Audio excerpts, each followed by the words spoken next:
UFC Vegas 44 is almost here. There have been some changes to this slate since our first look, and you and I, we have some things to talk about. You can call me Kunith. Let's make some money this week.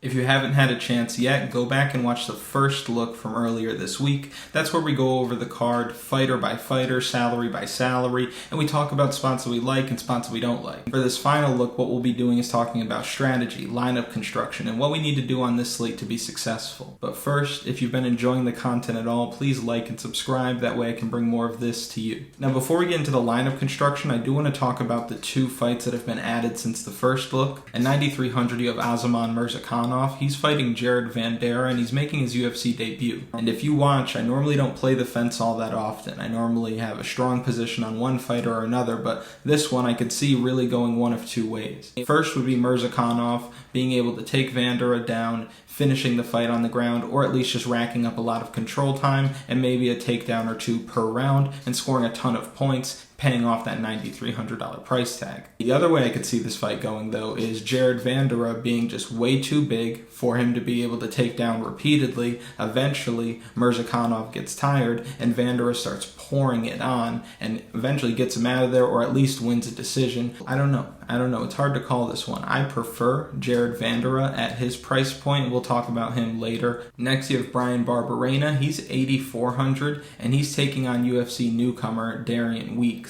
Bryan Barberena is going to be the more experienced fighter. He's fought at the highest level for years as opposed to Darian Weeks, who's making his UFC debut. So the edge and experience obviously goes to Bryan Barberena, but he's absolutely shot. He not only has fought at the highest level, but he's had a lot of wars at the highest level and has been knocked out a number of times in these fights. He opened as nearly a 2-1 favorite in this spot, and he'll likely be the underdog by the time the fight starts. This is a situation where you'd be paying above $8,000 for somebody who's an underdog, which is rare, but it happens when the lines are moving heavily, and this one just looks mispriced. The pick for me is Darian Weeks. I think that he's going to come in here and potentially knock Bryan Barberena out. I just don't see a situation where Bryan Barberena gets a win in the UFC at this stage in life. He has the win over Anthony Ivy, but a lot of the roster, if not all of the roster, would be Anthony Ivy, at least at the weight class, right? So the picks for the two fights that have been added for the first look, again, Jared Vanderaa, Darian Weeks. I'm going to take the underdog, or at least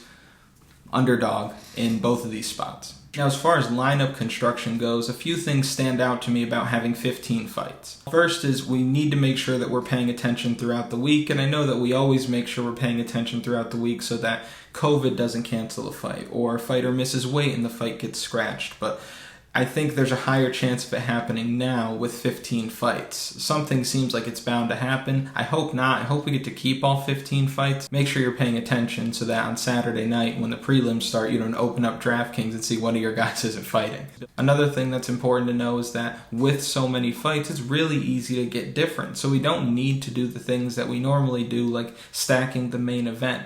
There are plenty of dogs on this card that have a real shot at winning. I don't think you need the salary relief that stacking the main event has or that floor that it provides you, especially because the two guys in the main event aren't going to be shooting a whole lot of takedowns, so it might not be high scoring on the loser side. And to quickly touch on salary relief, understand that when you're playing MMA DFS, it's not like when you play other sports. It's not like the NFL where you have somebody that's priced at $9,000, he's definitely going to outscore somebody who's priced at $4,000. When it comes to MMA, there's no targets, there's no touches, there's no touchdowns. It's beating the other person up or not getting beat up. So the variance in scoring isn't really that different. If you're at 7,000 and you win, you're probably going to score as much as somebody who is at 9,000 and wins. So I say all that to say this: make sure that you're not trying to spend every little bit of salary that DraftKings gives you because you're trying to squeeze value out of the slate. All that's going to do is end up making it so that you are one of the 10 people that end up winning first place, or one of the 10 people that are tied for 20th and you don't get anything. As far as who to play on this slate, my three favorite plays are first Jimmy Crute at 9,200. I'm very high on Crute this week. He has a very clear path to victory if he chooses to grapple. Now, John Mahal Hill is an athletic guy, so it might not be easy for Jimmy Crute to get him to the ground, but I think eventually he does, and when he does, I think he's going to take full advantage. I think that he finishes the fight on the ground. At 9,200, I have Jimmy Crute in all my lineups. Alonzo Menefield is 8,700. Whenever you have the chance to roster a fighter who has the height and reach advantage, the grappling advantage, one-shot knockout power, and is under 9,000, you should probably play him. William Knight tends to get backed up. If he lets Alonzo Menefield comfortably keep his back to the center of the octagon, William's going to have a long night or a short night. Either way, I think that Alonzo Menefield gets it done here. So many different ways for him to do it. He could take it to the ground, he could finish it on the feet, and I think he's just a better fighter all around. So give me Alonzo Menefield as one of my favorite plays this week. And my third favorite play is Claudio Puelles at 8,000. I always like to target the 8,000 to 8,200 range. It's a good way to make sure that your lineup is staying balanced, and not everybody's doing that. On top of that, Puelles is going to have a huge grappling advantage in this spot. So if he can secure takedowns and control time, he's going to score a decent amount of points, whether it's a decision or if he finishes. That rounds out my three favorite plays. Again, Jimmy Crute, Alonzo Menefield, Claudio Puelles. I really like all three of these spots for this slate.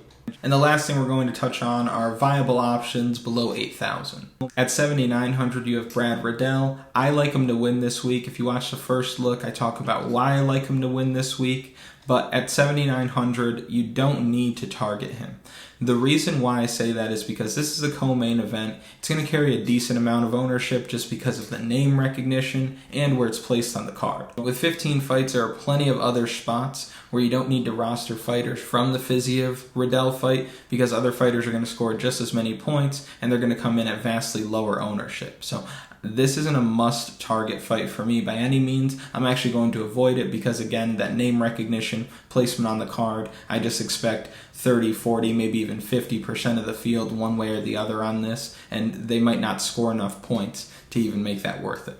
Darian Weeks at 7,800, I think he's a really good play. I actually think he'll come in at lower ownership just because people don't really know who he is. So I don't mind if you take a shot on Weeks at 7,800. I think Darian Weeks is a solid play just because it means that you're betting against Brian Barberena. At this point in his career, I just wouldn't bet him against anybody in the UFC. Darian Weeks might surprise some of us. At 7,600, you have Coconut Bombs, Maki Pitolo. I like Maki Pitolo this week. I like him to win, and I actually think that he's live for a finish just because Dusko Todorovic is so bad defensively. He's going to, again, leave his chin way up in the air like we talked about on the first look, and I could see him getting sparked. Give me Maki Pitolo this week at 7,600. He also shoots for takedowns, which could be helpful. Obviously, DraftKings scores grappling very heavily, so if he shoots maybe 1 or 2 takedowns per round, even if Dusko's getting up and he's getting rematted, I mean, that's better for us. So Maki Pitolo looks like a fine play at 7,600. At 7,100, Jeremiah Wells looks good. He's super strong, and he might just physically overwhelm Jake Matthews in this spot. I could see a situation where Matthews hangs around for a round and a half, Jeremiah Weeks gets tired, and then Matthews is able to just manage the fight, control the distance, outpoint him, and squeak by a decision victory. But I think if this fight is finished at any point, it's going to be because Wells ended it. Jeremiah Wells looks like a good play down at this lower price point. Jared Vanderhaal looks interesting this week at 6,900 given his size advantage and his UFC experience. People tend to gas out in their UFC debut, and again, this is a big boy. It's not going to be easy to take him down, and if you get tired while taking him down, I think he's going to be able to put it on him and steal rounds 2 and 3, or at least win minutes late in the fight that can lead to a finish. It's the heavyweight division. Anything can happen. At 6,900, Jared Vanderhaal looks pretty damn good.